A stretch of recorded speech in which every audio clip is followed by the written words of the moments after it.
मैं निकिता आहूजा स्वागत करती हूँ आप सभी का मेरे चैनल में। तो चलिए शुरू करते हैं।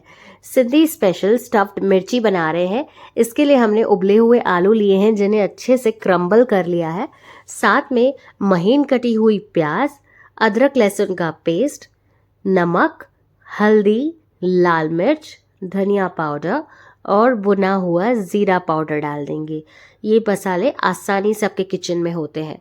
और फिर नींबू की जूस भी डाल देंगे थोड़ी खटास लाने के लिए। अगर नींबू नहीं है तो आमचूर का इस्तेमाल भी कर सकते हैं। साथ में धनिया पत्ता डाल दीजिए और अब इन सारे ही इंग्रेडिएंट्स को बढ़िया तरीके से मिला लीजिए, कंबाइन कर लीजिए ताकि एक स्टफिंग तैयार हो जाए। इसको 2 से 3 मिनट का समय लगेगा। थोड़ा सा ऑयल भी आप डाल सकते हैं चाहे तो।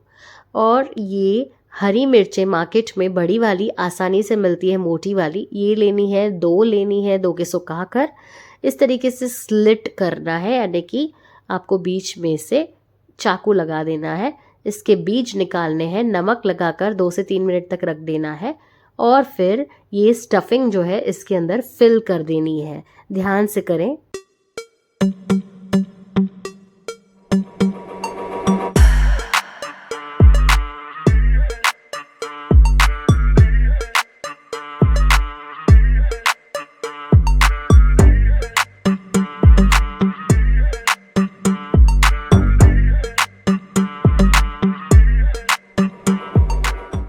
और फिर एक पैन में 1 बड़ी चम्मच तेल डालने के बाद थोड़ी सी हींग और ज़ीरा डाल देना है।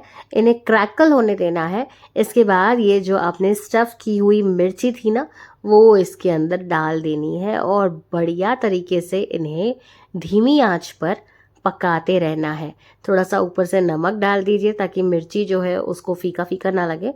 और अब क्या करना है, ढककर इसे 2 मिनट के लिए पका लेना है। उसके बाद आप साइड्स चेंज करते रहेंगे, हल्का हल्का पानी भी डालते रहेंगे क्योंकि ये बर्न ना हो जाए। तो इसको प्रोसेस को टोटली 6 मिनट्स लगेंगे बनने में। तो ये लीजिए गर्मा गर्म सिंधी स्टाइल में आलू वाली स्टफ्ड मिर्च तैयार है। बहुत डिलिशियस लगती है। दाल चावल के साथ खाइए, आप साइड में इसको रोटी के साथ खाइए।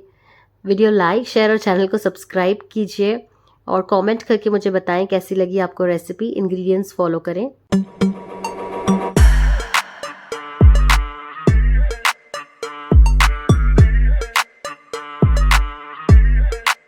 मिलते हैं अगले एपिसोड में न्यू कंटेंट के साथ। Until then follow us on Instagram Nikita cookbook, Facebook, YouTube Nikita Ahuja. This is me signing off. Bye bye, take care, stay healthy, stay happy, stay safe. Jai Jhulelal.